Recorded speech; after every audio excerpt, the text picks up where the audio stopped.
US EVA 54 will be conducted by McClain, EV1, in the red stripes, and David Saint-Jacques, EV2.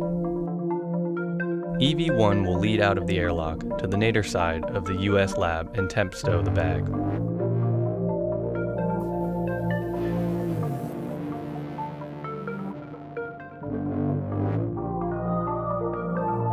EV2 will be going over the top of the lab. They will meet up at the same work site, but they'll take different paths to deconflict their safety tethers. After going over the top of the lab, EV2 will temp stow the bag on the zenith side of the US laboratory.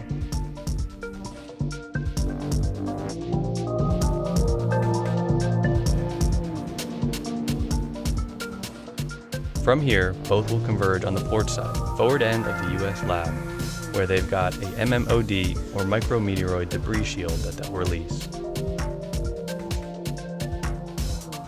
The crew will work to release that shield and the underlying insulation, then connect the cables underneath.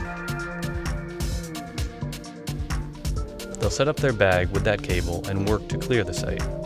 They'll remove an electrical connector which will allow them to access that shield, as well as removing a translation aid, known as a gap spanner. Once that's complete, they can access that shield and get underneath to connect an Ethernet cable that will be utilized to route to various parts of the truss for future wireless Ethernet connections. This will spread wireless Ethernet connectivity to payloads on the outside of the International Space Station. EV1 will disconnect a cable, then take the new cable from EV2 and hook it up under the shield. Then they'll replace all the hardware that they previously removed. From there, EV1 will transition to the Node 1 nadir worksite and remove another MMOD shield and route cables for a power upgrade of the space station. These jumpers will be utilized in conjunction with the other ones that EV2 will be routing. This will allow the station to react to external power failures by reconnecting IVA jumpers inside the space station, as opposed to having to spend an EVA to reconfigure the power system.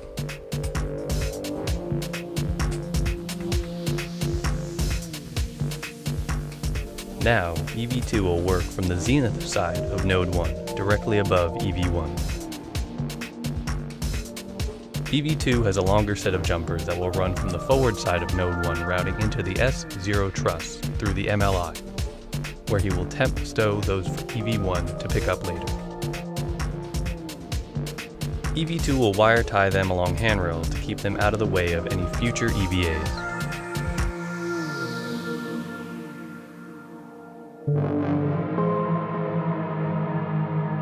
Once finished routing that cable, EV2 will come down and help EV1 secure the micrometeoroid orbital debris shield over the Node 1 nadir worksite. From there, the crew will transition back to the airlock to pick up bags for the next task. EV1 will be heading up to the S0 truss to pick the cable that EV2 had previously left. This is the one just installed through the MLI on the aft side of the truss. EV1 will enter the bay and continue routing it inside of the truss, separating the blue and red cables. The blue cable will transition to the next bay over to the right, while the red cable will be temp stowed on a handrail for installation at a future time.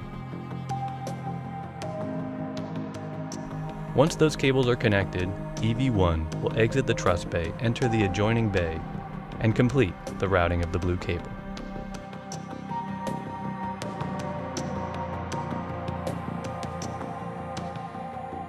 With the connection of the blue cable, that completes one leg of that redundant power path that will enable the Space Station Canada Arm 2 to utilize redundant power supplies, if needed, in the event of a power failure.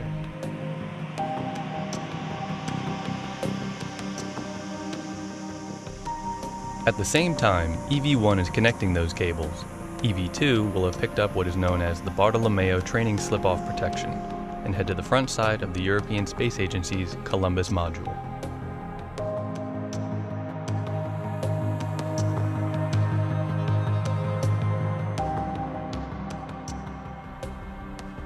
These are plugs that are going on into the end of the trunnions. These are the trunnions that were used to hold the module in the Space Shuttle payload bay for its ascent. These plugs will widen the end of the trunnions to help in the installation of the Bartolomeo platform that'll be launched by ESA at a later date. EV2 has installed one and is moving to the outboard worksite to install the second slip-off protection.